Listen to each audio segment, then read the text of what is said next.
اهلا بكم. حوار مثير جدا جدا جدا. بصوا بقى، امبارح الدكتور احمد فتحي سرور رئيس مجلس الشعب عمل اجتماع مع الاعضاء الجدد في البرلمان، اجتماع موسع عشان يعرفهم على اصول العمل البرلماني، واكد ده على لسان الدكتور احمد فتحي سرور بان هذا البرلمان متهم على انه ربما يكون برلمان مستأنس، او انه سيلاحق بهذه التهمة على اساس ان عدد المعارضين الموجودين في هذا البرلمان اقل كثيرا من عدد المعارضين الموجودين في البرلمان السابق، ده من ناحية المسمى. وطبعا القضايا برضو، ما هو المسألة الكورة دلوقتي في ملعب الاعضاء الجدد، لان الذاكرة ليست بعيدة عن القضايا التي أثيرت بالقريب التي ليس بالبعيد وعالقة في أذهان الجميع، والتي أثرها أعضاء قدامى خرجوا من البرلمان، مثل قضية مثلا القمح الفاسد التي أثرها النائب السابق الأستاذ الصحفي مصطفى بكري، أو مافيا الأراضي التي أثرها أو أجراها أو فجرها النائب السابق فريد إسماعيل. غيرها بقى من القضايا الشائكة اللي كانت في الفترة دي. طب يا ترى بقى السؤال، هل النواب الجدد هيقدروا يعملوا نفس اللي اتعمل قبل كده من تفجير القضايا الشائكة، واللي هم هيكونوا على حد التعبير الذي أجرى أو قاله السيد الدكتور أحمد فتحي سرور أنهم سيكونوا مستأنسين؟ طبعا هو ده تعبيره. اسمحوا لي أن أنا أرحب بضيفي وضيفكم النهارده معانا ست النائب محمد الصحفي. اهلا بيك يا ست النائب. اهلا بحضرتك. اهلا وسهلا. ومعانا ست النائب عبد الحميد كمال عضو مجلس. اهلا بيك يا فندم. اهلا وسهلا. الحوار انا هبداه الاول مع محمد بيه، وبعدين هسالك لان الموضوع برضو في بعد اخر لأستاذ عبد الحميد. القصه رايحه في تصريحات خاصه كمان بالمركز الاستراتيجي للمعلومات في الخاص بالاهرام، لان الموضوع له بعدين، انا ما اتكلمتش لسه على الحته دي. هل انتم ستصبحون مستأنسين؟ ست النائب، ماذا كنت تقصد عندما قلت طبقا لاستراتيجية او بمعنى اصح دراسة اجرتها المركز الاستراتيجي في الاهرام بان السيد دكتور احمد فتحي سرور ربما يكون ضيق الصدر او ضيق الصدر في تعامله مع اعضاء البرلمان؟ على انهي اساس وجدت هذه الدراسه؟ هو طبعا حصل خلط في الموضوع كبير جدا. الدكتور فتحي سرور كان في المنتدى الديمقراطي النيابي بيتكلم حوالين نقل خبرات لاعضاء مجلس الشعب، وهو زي ما سيادتك قلت بيرمي الكوره في ملعب النواب، وده صحيح نوع من التحفيز وكذا. وبيقول في الاخر خالص ان على النواب ما معناها ان هم يذاكروا ويجتهدوا وكذا. ده شيء طيب. طب ومن ضمن ما قال طبعا يعني هو كان بيقر يعني او بينقل للاعضاء الجدد اللائحه، يعني اللي يقرا اللائحه يعرف سير العمل في المجلس، لكن هو كاستاذ قانون وكرئيس مجلس بيتكلم في هذا الامر.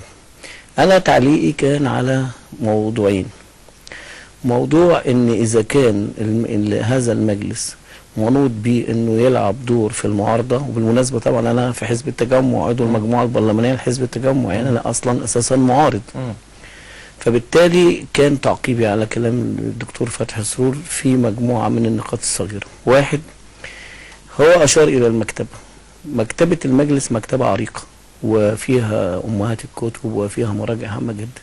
فانا طلبت اولا يعني اذا كانت النواب من ضمن الادوات المعلوماتيه، فيبقى اولى ان مكتبه المجلس انها تبقى عندها احدث الدوريات واحدث الحاجات اللي ممكن تبقى ناقصه في هذه. لان انا سالت في البعض، ويمكن ده النهارده جاني عتاب عن طريق النائب رأفت سيف والسيده امينه المكتبه.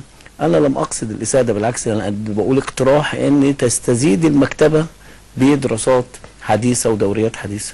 وحتى الدكتور فتحي سرور أشار للدكتور الأمين العام الدكتور سامي مهران بأنه يعني هذه معلومة، يعني إنه يهتموا بهذا الأمر. تمام. ثم الموضوع اللي أثار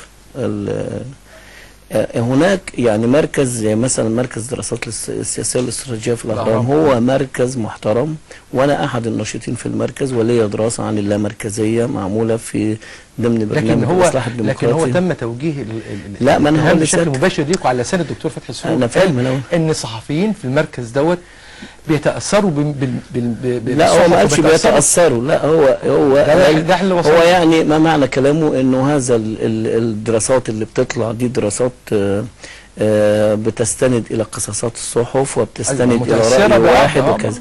طبعا هذا الموضوع مش صحيح، هذا الموضوع مش صحيح، لان هذا المركز فيه مجموعه من الخبراء المحترمين جدا والصحفيين واساتذه، يعني فيهم دكاتره في العلوم السياسيه، ومشهود بعد اذن سيادتك ومشهود بكفاءته. وهذا المركز لا يعتمد اطلاقا على قصاصات صحف. ده هذا المركز الاهرام يعتبر مركز فعلا استراتيجي من ضمن مجموعه مراكز مشهود لها في العالم ولها شهادات، وكل الدراسات اللي معموله يا اما بتعتمد على تقارير وبتعتمد على دراسات موضوعيه وعلى منهجيه العمل العلمي بما ليها من مراجع واسس، وحتى على مضابط مجلس الشعب وعلى تقارير مجلس الشعب. يعني لما بنتكلم مثلا في النقطه دي فيما يخص البرلمان، فهو مركز عمل بالعكس. هذا المركز لأول مرة في تاريخ مصر يعمل أدبيات سياسية مشهود لها في البرلمان، ومن ثم أنا كنت بشير إلى هذه الدراسات إن إذا كان المجلس لكن هي ليست قرآن. لا، هو ده القرآن موضوع وتسطيح أو الشهادة، لأن هذه ما فيش حاجة قرآن، ما فيش حاجة مقدسة، لكن في حاجة اسمها حاجة علمية محترمة، مرجع راجع لكتاب او مجموعه محررين، فريق عمل وفي محرر رئيسي بيعمل دراسه. هذه الدراسه مشهود لها بالكفاءه. من ايه؟ الكفاءه ترجع للمراجع العلميه، للدراسات اللي مستقي منها، ده محطوط بشكل علمي. رجل الشارع المصري عنده حاله من الارتباكيه. ازاي نقنعه ان نائب ينتمي الى الحزب الوطني والحزب الحاكم يمكن أن يعارض إحدى سياسات هذا الحزب؟ كيف يمكن أن يقف من يخرج من رحم الحزب الوطني أمام هذا الحزب؟ سؤال جميل قوي، بس اسمح لي قبل ما أرد عليه أعقب تعقيب صغير على أخويا الأستاذ. الحقيقة تصريح أستاذنا الدكتور فتحي سرور حمل أكثر مما ينبغي. كل الاحترام والتقدير للأهرام كمؤسسة